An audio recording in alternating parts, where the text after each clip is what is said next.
What's up guys, my name is XANAA, and happy Halloween! I figured I would, for the occasion, it'd be quite befitting, and I don't quite have a Halloween shirt, but I can increase the contrast, and I guess this kind of works, right? This kind of counts. I'm probably not that late by the time this comes out, but anyway, let's talk about the time Need for Speed dedicated an entire game to only Porsches. Need for Speed Porsche Unleashed came out in March 29th, 2000 for both PC and PlayStation in North America, developed both by EA Canada and Eden Games. Wait, what happened to EA Seattle? Well, I guess they were working on other stuff behind the scenes. Oh, I don't get it. But anyway, we had Eden Games work behind the PlayStation version, and they are primarily responsible for making... Oh.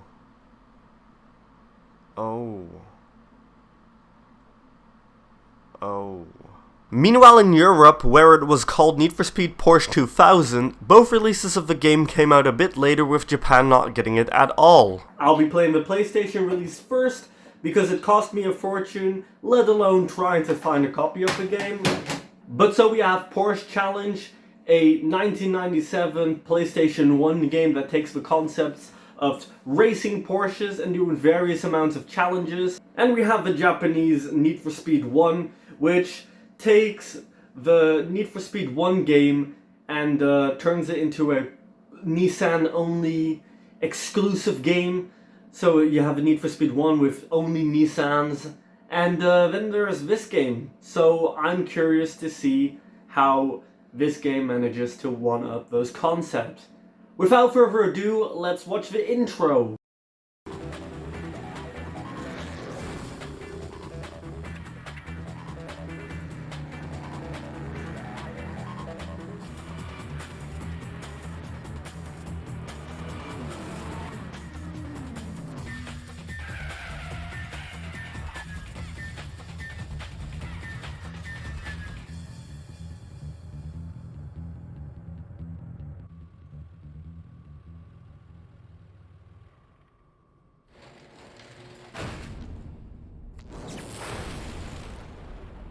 So we have our main menu here with these 6 options available: Evolution, Quick Races, Factory Driver, Video Showcase, Options, and Credits. I'll be going to Quick Races first. Here we can either pick between a race, time battle, chase, or capture the flag. Well, let's just head into race first. It takes us to this screen where we can choose any car to our liking, and although I don't particularly care too much, why the fuck isn't orange a color to choose? Anyway, we can go to Germany, France, Scotland, Japan, or America. And here, you can in fact see me playing it from the screen. This is fine. The controls feel fine as far as I'm concerned. Takes a little bit of practice to get the hang of things, however, it overall feels pretty decent. One thing you do have to be mindful of is oversteering, which can be a bitch at times. Like in the last game, there's a damage model, and this time it's more obvious whenever your car needs it or not. In your garage, you can usually fix and pay for any repairs, but obviously this means you gotta be careful you don't blow all your money in the early career. Time battle. Both drivers have a set amount of time to their name, and players have to set a lap time faster than their opponent does.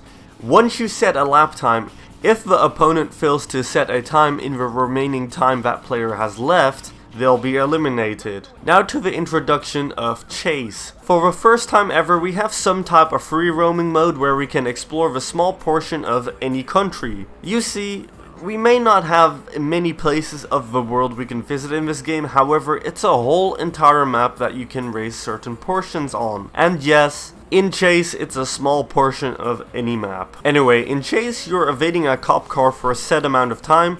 I think it's a cool new addition, but it's definitely not perfect. You can't let the cop touch you once or you just die. And even just the slightest touch gets you arrested. And then we have Capture the Flag, and it is indeed Capture the Flag. Once again, we have access to some portion of a map, and the AI player always knows where it is unless you know in advance. So I can't suggest you play this by yourself unless you're playing it with a friend. Alright then, we have Factory Driver. In this mode you get to be a junior test driver for Porsche, and we have to do a variety of challenges. Later on as you progress you'll gain promotions and gain licenses and eventually upgrade from a junior test driver to a senior test driver. There isn't like a difficulty setting within playing these events, but they dial the difficulty up at like 100 from the first event onwards. Like Christ, these challenges demand perfection. There is no margin for error, and if the car sometimes just can't keep up with the inputs you're pressing, then that sucks for you. What makes this 100 times worse is the lack of a restart button. Throughout the entire game there's a lack of a restart button. Your only real options are to either finish the event after you've already filled 3 seconds into the event. Then on this screen you can retry, or you can abort the mission, wait for it to load, look at the screen again, accept, load back into the event. Was there something wrong with just the idea of having a restart button? While these events honestly aren't all that challenging, the lack of a restart button really makes it a more infuriating process. But yeah, if you thought it'd be something other than avoid hitting the cones and beat the record lap time, then I'm sorry, you're out of luck. The mission types range between slalom, delivery, and time trial. When you obtain a license, you'll be rewarded with a vehicle unlock, and it's on to the next set of events. Well, Jesus, that almost gave me a brain aneurysm, so how about we talk about something more relaxing? If we go to Video Showcase, you can rewatch the in-game cutscenes, and there's even a movie trailer. This is promotional material to the movie Gone in 60 Seconds, as being a part of some partnership. It features Nicolas Cage and Angelina Jolie. Oh, it was a 2-hour movie with very mixed reviews. Okay. Don't you just love it when movie trailers go out of their way to make the trailer so condensed you can't even follow what the fuck is happening? You see this part at the end? I had to rewatch the trailer 5 times in order to try and understand what it was about. Anyway, let's get away from whatever the hell that was. The last game mode for us to try out here is Evolution. Yup, these are Skittles on wheels. So Evolution mode works as the following. There are 3 different eras: a classic era, a golden era, and a modern era. In order to progress to the next era, you'll have to win the tournament. The cars will also be divided into 3 different performance classes. Class 3 being the slowest, Class 2 being average, and Class 1 being the fastest. And you'll have to buy a car from each different class in order to enter each individual tourney. Yes, that's right, you have to buy them.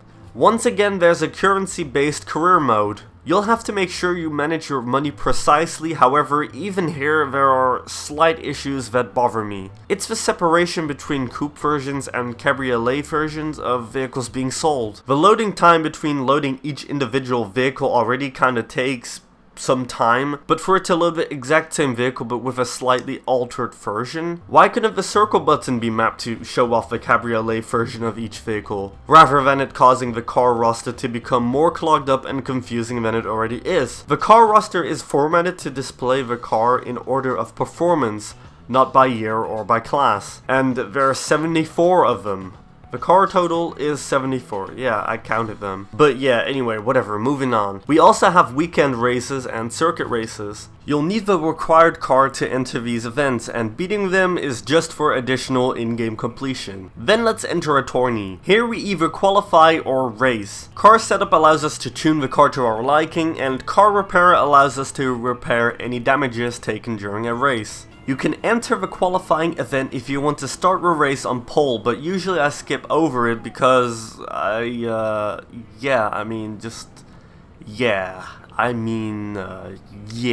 Once you beat the tourney, you move on to the next era, but you don't seem to ever be able to go back to the previous era once you move on to the next one. Next I'll talk about the cars, and wow, there's a lot of fucking cars in the game. Like I said earlier, they're divided into 3 classes throughout 3 different eras. Well, here you go.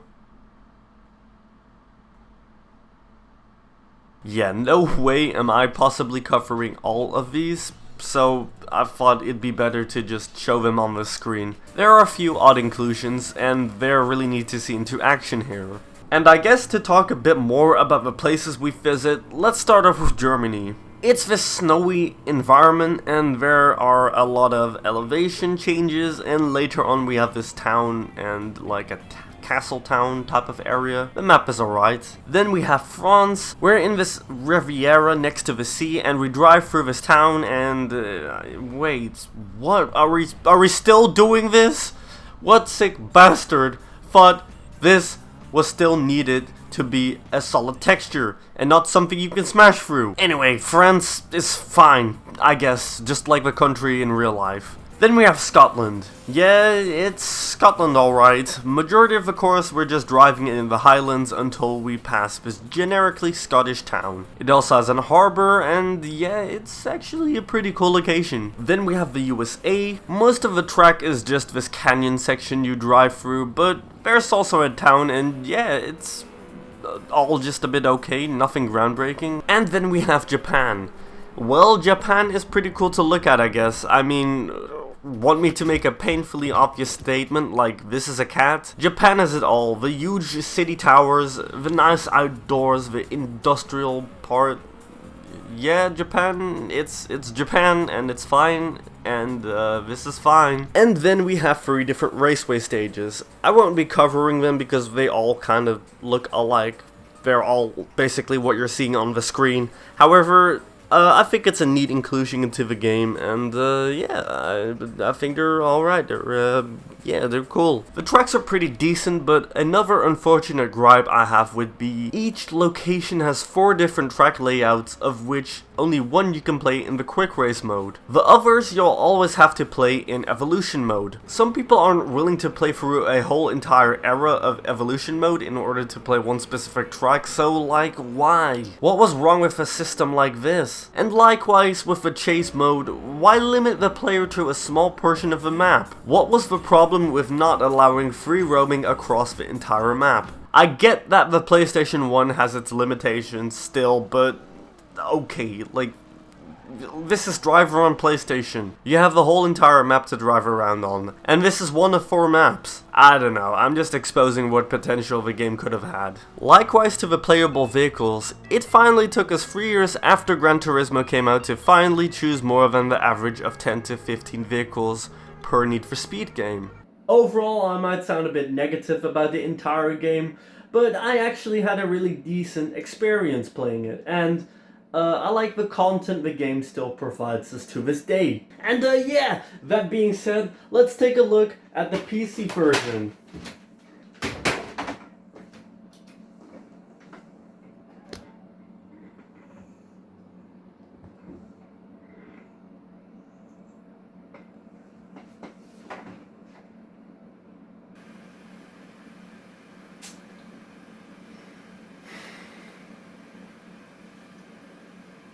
Hey! So yeah, my old PC. You might be wondering many things. Listen, this game has had many different problems running on my actual PC. A Microsoft error, crashing on the main menu, not running the installation at all! Holy shit! I was considering giving up, being pathetic like a loser, and delay the video even further, and I don't know, I guess having to rely on someone else's footage, and then, well, yeah, my old PC had no problems whatsoever. Hey, if you ever ask yourself what did Need for Speed Porsche Unleashed and Tomb Raiders have in common, then the answer is, they are very hard to get the upper hand on. Need for Speed Porsche Unleashed on the PC. Then starting up the game asks us which profile we want to load, and then we are greeted by this menu. Now to quickly run by some of the simple modes. Single player is the quick race mode. Here we can either do a quick race, quick knockout, or knockout. Quick knockout is the player last to finish their lap gets eliminated and you only play on circuit tracks, and just knockout is the player finishing the race in last gets eliminated after each race. Alright, well let's enter quick race. Here we can choose which car we want and we can interact with such said car. Pretty cool. Location, only 8 different tracks. I suppose you'll have to unlock the other tracks. Here we go, this game gets it right. We have an orange location setup. So here you decide whether or not you want to do the race forward, backwards, or mirrored. And there's a traffic option, but still no time of day or weather option. Alright, let's go. And yeah, out of all the Need for Speed games I've played on PC so far, this one plays the least awful actually. I like the HUD, once again there's a damage model, and Monte Carlo is actually pretty recognizable like in modern F1. Next up, Porsche Chronicles. Though it sounds like a really awesome bonus mode, it's actually just kinda like a photo album that shows you when certain Porsches came out. Multiplayer is a mode you can still play online against other players using IP Lounge. Load game is, well, what do you expect? And then again, Factory Driver is again the player challenged to do these tests. Make it somewhere in time. Do the slalom, don't hit the cones. I consider these events to have much less of a difficulty compared to the console version. There you have to be flat out perfect. Your biggest concern here sometimes is just not knowing how to go about the event, but if you ever mess up the event, any in-game character will always ever judge you on every move. Here we have Frank. He tells us, "Hey, in all my time working here, Stephanie's always had the top time on this event, but she thinks it can be beaten, but I don't think it can. Prove me wrong, blah blah blah." And if you then fill the event, okay, well, fuck you, asshole. Lastly then, Evolution Mode. Once again, it's a currency-based career mode, and you'll have to manage your money accordingly. In the garage, we can purchase and select between cars. Repairing your car works similarly, but now there are more contributing factors. Car setup is, well, preference, and parts is where you can buy upgrades for your car and apply them. I wish every car upgrade you bought was segmented separately, like in the latter half of the upgrade menu, but it looks good enough, I suppose. I'm not sure which one is the better upgrade out of the two most of the time. Then the paint shop actually isn't that bare bones. You can change the color of the interior, add a race number, and even add decals and change the color of those. Once the car we bought is eligible to enter a race, we do exactly that. Spend money to make money. There's a total of 15 different courses, all completely different to the console version. There's the Alps, an Autobahn, the Auvergne, the Corsica, Côte d'Azur, Normandy,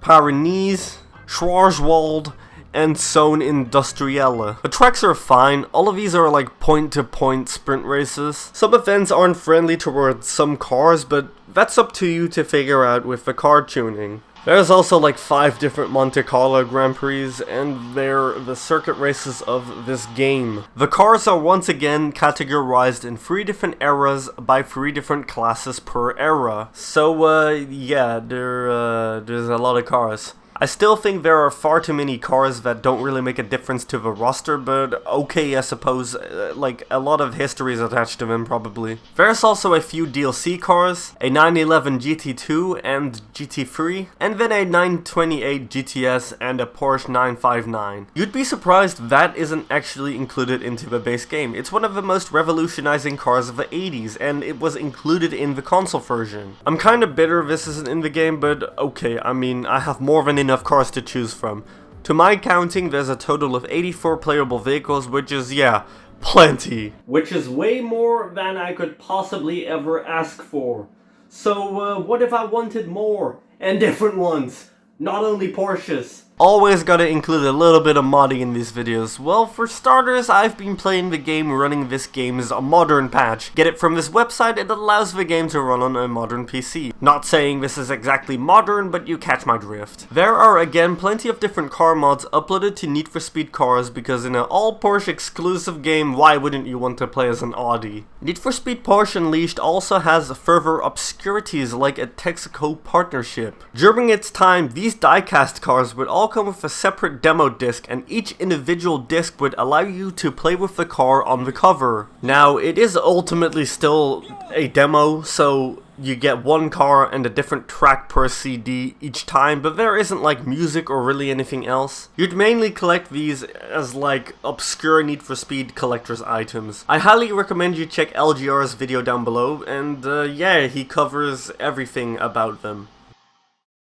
Well, I guess my opinion on the game as it stands. So the PlayStation version. I enjoy this better. You have Evolution, which is like your career mode similar to in High Stakes, and though the game can be finicky at times, I actually really had a good time. I have some small issues with the game which I covered earlier, but I mean, come on, every person has different takes on everything. And then the PC version. While most of my experience playing this feels kinda soured by being unable to even install it and play it, well, yeah, I like this game too. I like the in-depth tuning. You can still kind of tell the games are evolutions of each previous game, like how they're built upon each other, but they also did come out within a year of each other, and the experience you get is still pretty decent. I like the music, and when I did have a few glitches, they were only minor. Retrospect? I'll probably, if I do want to play any of these games anytime soon, I will probably play the PlayStation version because of my situation. I'm not gonna drag this PC up anytime soon, unless I have to do it for, I guess some kind of video. But yeah, likely in my free time, I will be playing the PlayStation version just for convenience sake. And I'll definitely not be looking at the Game Boy version anytime soon. So, that being said, thank you all for watching. Be sure to subscribe. Peace out!